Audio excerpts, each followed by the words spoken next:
देखिए, कहते हैं कि नियत अगर नेक हो और आपके हौसले और इरादा बुलंद हो तो फिर झुंड भी एक अच्छी टीम बन सकती है और कमाल कर सकती है। और ऐसा ही कुछ हमें देखने मिलेगा soon to release big B starrer film Jhund में, जिसके सूत्रधार, जिसके डायरेक्टर आज हमारे साथ हैं नागराज, जिनसे हम बात करेंगे। बट ये सिर्फ एक डायरेक्टर नहीं है, ये एक्टर भी हैं, ये स्क्रिप्ट राइटर भी हैं, ये राइटर भी हैं। He is also a national award winner. But first things first, बहुत बहुत आपका स्वागत है हमारे प्लेटफॉर्म पे। Thank you, thank you, thank you Nidhi ji, thank you so okay, so the trailer, the teaser is very promising, लेकिन मुझे बताइए झुंड क्या है। मच। झुंड वही है कि झुंड नई टीम कहिए जो हम कह रहे हैं, टैगलाइन है, ये एक डायलॉग है जो हमारा, तो वो शायद ये नजरिए को थोड़ा सा अधोरेखित करता है।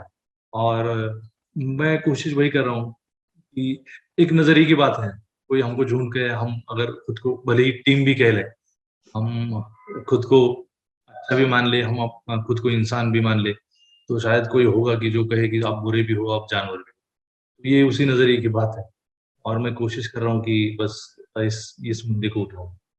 ओके, बट कहाँ से आइडिया आया? Because from what I have research और जो मैंने पढ़ा है, ये एक रियल लाइफ स्टोरी पे बेस्ड है, तो प्लीज उसके बारे में थोड़ा शेयर कीजिए। ये रियल लोगों पे कहानी ये बेस्ड है या प्रेरित है उन लोगों से, जो विजय बारसे हैं और उनके स्टूडेंट है, अखिलेश पॉल और बाकी बहुत सारे लोग हैं। उनकी ये कहानी है। तब एक टीचर और उनके मान लो 100, 200, 500 जितने भी स्टूडेंट हैं, उनकी ये कहानी है। लेकिन उससे प्रेरित होके मेरे दिमाग में ये कहानी पनपने शुरू हो गई। और मतलब ये कहानी मुझे करनी है नहीं करनी है, ये मैं जब सोच रहा था तब इनसे मिला, तो मेरे दिमाग में एक कहानी अलग बन रही थी कि हम्म। अच्छा, इस कहानी का सार मेरे लिए ये हो सकता है, ये है। और आप इसको एक स्पोर्ट फिल्म की तरह भी देख सकते हो, एक खेल की फिल्म ऐसे भी देख सकते हो। लेकिन मेरे लिए ये खेल की फिल्म है नहीं, सिर्फ खेल की फिल्म नहीं। खेल एक जरिया है, लेकिन उसके जो खेलने वाले लोग हैं, ये उन लोगों की कहानी है, उनकी जिंदगी, उनकी कहानी है, उनकी समस्याओं की और उनकी उनके ख्वाबों की कहानी है। ओके, अच्छा, और फिल्म जो है तकरीबन 3.5 साल से बन रही थी, and because of various reasons वो रिलीज नहीं हो पाई। एंड आपको कहीं ये कन्विक्शन रहा कि आपने होल्ड ऑन किया कि ओटीटी पे रिलीज नहीं करेंगे, कि बड़ी जी फिल्म बड़े पर्दे पर आनी चाहिए, जी जी जी। राइट? कि मैंने बहुत इंसिस्ट किया हमारे सारे प्रोड्यूसर से, खास करके भूषण जी से मैंने बहुत बार कहा कि सर, ये थिएटर की फिल्म है, ये थिएटर में देखने दो। और जो मेरे लोग हैं, जो मैं चाहता हूँ कि जो लोग ये फिल्म देखे, वो मुझे पता है कि वो ओटीटी पे नहीं देखते होंगे, और अगर देखे भी तो वो मजा नहीं है। तो फिल्म फिल्म आपका अटेंशन चाहती है, फिल्म कुछ इज्जत चाहती है कि आप मेरे को इस तरीके से देखो, शांति से देखो, बगैर मोबाइल देखे, बगैर इधर उधर देखे बात किए। वो सिर्फ थिएटर में होता है, वो चाहे कोई भी फिल्म, मेरी फिल्म हो या दुनिया की कोई भी फिल्म हो। अगर आप शांति से उसको देखे 2 घंटा 3 घंटा जितनी भी फिल्म है, अगर आपको अच्छा लगता है तो आप सिर्फ शांति से देखें। तो वो बात तो मैं मानता हूँ कि कोई भी फिल्म थिएटर में जो देखने का मजा है, वो ओटीटी मतलब छोटे पर्दे पे देखने का मजा है नहीं। और दूसरी बात, जो मेरी फिल्म है, मुझे लगता था कि ये झुंड से देखोगे तभी मजा आएगा। और मैं जब से फिल्म मेकिंग या फिल्में देखा हूँ, तब से मैं ना समूह में फिल्म देखा है, उसका एक इम्पैक्ट मैं समझता हूँ, मुझ पे वो संस्कार भी है, की फिल्म का जो मजा है। ये हम्म। ओटीटी तो मेरे लिए बहुत नया माध्यम।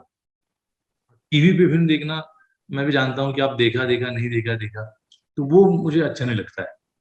ये सारी चीजें थी, और झुंड का मजा थिएटर में ही आएगा, ये मुझे कॉन्फिडेंस था। तो सर, भूषण सर को मैंने कहा, बाकी प्रोड्यूसर्स को मैंने, सविता जी और बाकी सबको कहा कि ये पर्दे पे करते हैं।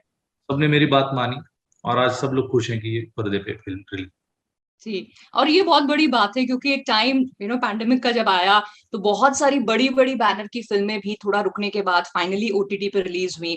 तो ऐसे में काफी सपोर्ट आपको आपके प्रोड्यूसर का होना और उनकी बैकिंग और बिलीफ होना बहुत जरूरी था, नहीं? जी जी जी, बहुत जरूरी है, क्योंकि देखिए फिल्म एक उसके पीछे कमर्शियल्स होते हैं, और कभी कभी डर लगता है कि शायद ये फिल्म 2 साल बाद, 1.5 साल बाद अच्छी ना लगे लोगों को, आउटडेटेड हो जाए। लेकिन वो डर मुझे नहीं था, ये फिल्म वैसे है नहीं। तो ये मुझे लगता था कि ये जब भी रिलीज करो लोगों को अच्छी लगेगी, बस रुको, और वो हो गया। बिल्कुल, अच्छा, ट्रेलर देख के तो यही लोगों के रिस्पॉन्स आ रहे हैं। इनफैक्ट आम जनता तो अपने कमेंट्स कर ही रही है, बट एक सबसे पॉपुलर जो कमेंट आया है वो mister perfectionist himself Aamir Khan का आया। आई एम श्योर आपको पता ही होगा। और एक चीज उन्होंने कही कि ये फिल्म हमें दिखाती है कि 15-20 साल से हम क्या गलत कर रहे हैं, ऐसा कुछ शायद उन्होंने भी कहा है। नहीं, उन्होंने कहा कि जितना सीखे हम पंद्रह हाँ, बीस साल करेक्ट। में, तो नागराज ने उसका फुटबॉल बना दिया टाइप का उन्होंने कहा। तो मतलब वो मुझे बोल ही रही थी कि यार तू ऐसा कैसे फिल्म बनाता है, मतलब सारे रूल्स तोड़ता है, फिल्म मेकिंग एक रूल होता है, तो ऐसे ऐसे क्यों करता है। हाँ, तो मतलब मेरे को मतलब कहते हैं ना कि डांट भी रहे थे और तारीफ भी कर रहे थे कि तू ये कैसे कर सकता है। उनको बहुत अच्छी लगी और मुझे बहुत खुशी है कि आमिर सर को ये फिल्म अच्छी लगी। करेक्ट। आज उसका वीडियो भी आया है, आपने अगर देखने वो तो देखिए। हाँ जी, हाँ, करेक्ट। तो वही अगर इस तरह का एडिलेशन मिलता है जब आप एक काम कर रहे हैं, उस पर आप अपना पूरा दिल लगा रहे हैं, आपको कन्विक्शन है कि ये अच्छा बन रहा है, और फिर somebody लाइक आमिर खान उनकी तरफ से, and of course big B तो खुद उस फिल्म में है ही, तो उनका भरोसा रहा होगा तभी उन्होंने हाँ कहा।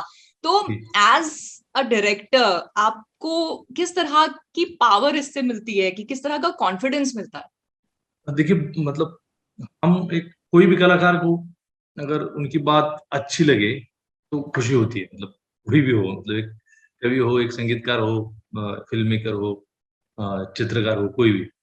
और अगर मतलब आमिर सर और ऐसे नामचीन और बहुत ही क्या कहते हैं इंटेलिजेंट लोगों से आपको अगर ये तारीफ मिलती है तो बहुत ज्यादा खुशी होती है, और वो एक कलाकार के लिए बहुत जरूरी है। बिल्कुल। अच्छा, अभी तक ज्यादातर जैसे जो फिल्म्स आपने बनाई हैं उसमें जो आपके कास्टिंग होती है वो कैरेक्टर ड्रिवन होती है, और कई बार अनट्रेन्ड एक्टर्स को भी आप लेते हैं। ये फिल्म झुंड में जो सेंट्रल कैरेक्टर है, क्या वो अमित जी को ध्यान में रख के आपने लिखा था? जी जी। बच्चन सर पहले से दिमाग में थे, क्योंकि हम मेरे पास एक कंसेप्ट आया ही इस मुद्दे को लेके था कि ये कहानी हम बच्चन सर को लेके कर, हम्म। वो लिखने में पहले से मेरे दिमाग में थे। ओके। और आप बहुत बड़े फैन भी उनके रहे हैं। मैंने बहुत कहीं बड़ा। आपका इंटरव्यू पढ़ा था कि आप बचपन में स्कूल जाते थे शर्ट उनकी तरह ऐसे गांठ फाड़ फाड़ बिल्कुल। के, और बड़ी डांट पड़ती थी, तो थोड़ा प्लीज उसके बारे में शेयर मैं कीजिए। मैं छोटा था तो दीवार देखी थी शायद मैंने, तो मुझे लगता था कि मैं अमिताभ बच्चन हूँ, और मैं गांठ मार के मैं तो दिन भर उसी ख्याल में रहता था। और बच्चन सर का मतलब दीवार हो, मैं शोले भी, हम मेरे दोस्त की गधे रहते थे, तो गधों को छोड़ के वो शोले के जो घोड़े हैं उस पर बैठ के वो शोले का खेल खेलते थे। और बच्चन सर से मतलब पता नहीं, जब समझने लगते हैं हम, जब से याद आ रहा है जिंदगी बचपन से, तब से मुझे पता है कि बच्चन सर हमारी जिंदगी में, मेरी जिंदगी जी में, बहुत जी लोगों जी। की जिंदगी, उनका तो मैं बहुत बड़ा फैन हूँ। तो नागराज, ऐसे में मुझे ये बताइए कि जैसे हम आम इंसान या जर्नलिस्ट अगर बच्चन सर को मिले तो एक पल के लिए थोड़ा सकपका जाएंगे, शायद अपने 4-5 सवाल भी भूल जाएंगे। You have been that kind of fan, तो ऐसे में उनको डायरेक्ट करना वो कैसा रहा? स्टारी आइड आप सारा टाइम रहे कि दिमाग में था नहीं नहीं मैं डायरेक्टर हूँ? नहीं, मैं वैसे ही रहा, मैं डायरेक्टर, एज ए डायरेक्टर ही किया, और खुद के अंदर जो फैन है उसको मैंने बहुत धमका के समझा के बहुत ये रखा, क्योंकि मैं मानता हूँ कि मैं अगर बह जाऊंगा हम्म। तो फिर मेरे से काम नहीं होगा, और ऐसा मौका जिंदगी में फिर नहीं आएगा मेरे लिए, कि मैंने बिल्कुल। जो फिल्म मुझे जो बनानी है और बच्चन सर के साथ जो मुझे काम करना है वो मुझे ठीक से करना है। मैं ये जो बातें आपको बता रहा हूँ सर को कभी मतलब नहीं बोली मैंने, और मुझसे शायद मैं वो बात बोलना भी नहीं होता था, अगर ये बात शुरू करता तो मैं बहुत कम बोलता हूँ और थोड़ा सा सहम भी जाते हैं, आप एकदम सही कह रहे हैं। उनकी पर्सनैलिटी ऐसी है कि हालांकि वो ऐसा माहौल कभी नहीं करते कि हम सहम जाए, हाँ हाँ। लेकिन फिर भी बात नहीं हो पाती। मैं उनके बारे में बात बाकी लोगों से बहुत बात करता हूँ, लेकिन उनके सामने नहीं कर पा रहा हूँ। लेकिन वो ऐसे है, और मेरे लिए एज ए डायरेक्टर मेरे को मेरे होश में रहना था, और ये काम ठीक से करना था, और मेरी फिल्म जो है वो भी ठीक ठाक होनी जरूरी थी, मैंने बिल्कुल बिल्कुल। वो किया। बिल्कुल। फैन तो मैं हूँ ही, और जिंदगी भर। करेक्ट। और अच्छा, ये जो कैरेक्टर्स हैं बिग बी के अलावा, बिल्कुल रियल लाइफ कैरेक्टर्स हैं, काफी जी। शायद अनट्रेन्ड एक्टर्स भी हैं, तो ऐसे में ये जो प्रोसेस है फिल्म मेकिंग का, वो चैलेंजिंग होता है या आसान, के आपको लगता है कि अनएक्सपेक्टेडली कोई अच्छा कर जाता है? मेरी आदत भी है, और मुझे थोड़ा सा इसका अनुभव भी है कि मैंने पहले से ही ऐसे नए लोगों के साथ काम किया है। और पिस्तुल जो मेरी शॉर्ट फिल्म थी, जी। उसमें पहली बार जिसने काम किया उसको नेशनल अवार्ड मिला।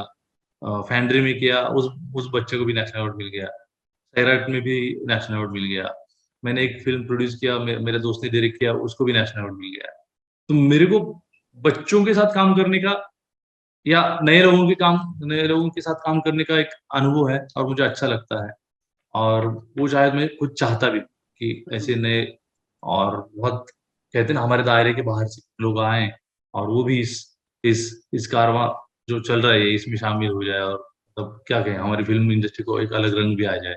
बिल्कुल बिल्कुल, आप डेफिनेटली वो फ्लैग बेरर हैं जिन्होंने ना इस तरह का एक फिल्म कॉन्सेप्ट शुरू किया है जहां पर अनट्रेन्ड एक्टर्स जो हैं वो भी, मतलब अनट्रेन्ड जो लोग हैं वो भी एक्टर्स बनकर उभर जाते हैं। सो उसके लिए तो काबिले तारीफ आप काम कर रहे हैं। लेकिन मैं ये फिर भी जानना चाहूंगी कि बच्चन सर एक तरफ सेट पे हूँ और फिर एक तरफ आप इस तरह का एक कॉन्सेप्ट लेके एक फिल्म बना रहे हैं अनट्रेन्ड, जहां पर आपके साथ कलाकार हैं, तो कुछ यादगार मोमेंट अभी शूट के बाद आपको याद आते होंगे जो शेयर कर सकें?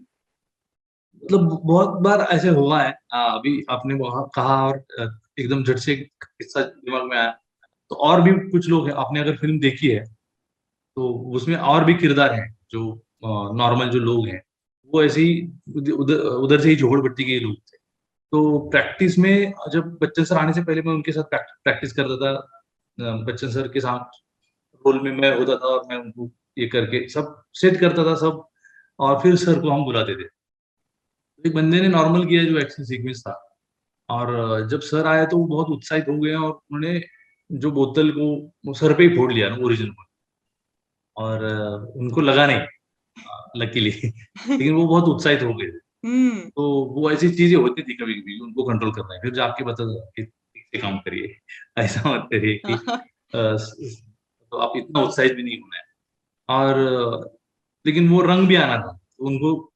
और एक्चुअली बच्चन सर का ही मैं बहुत ज्यादा थैंक यू बोलना चाहूंगा कि मैं ऐसे ऐसे लोगों को उनके सामने खड़ा किया और काम करवाया सबसे। फिर बच्चन सर ने बहुत ही प्यार से और क्या कहते हैं पेशेंटली हमको सहा और इस माहौल में उन्होंने हमारे साथ जैसे ये बच्चों के साथ इतने घुल मिल गए जी और इतना काम अच्छा हुआ है।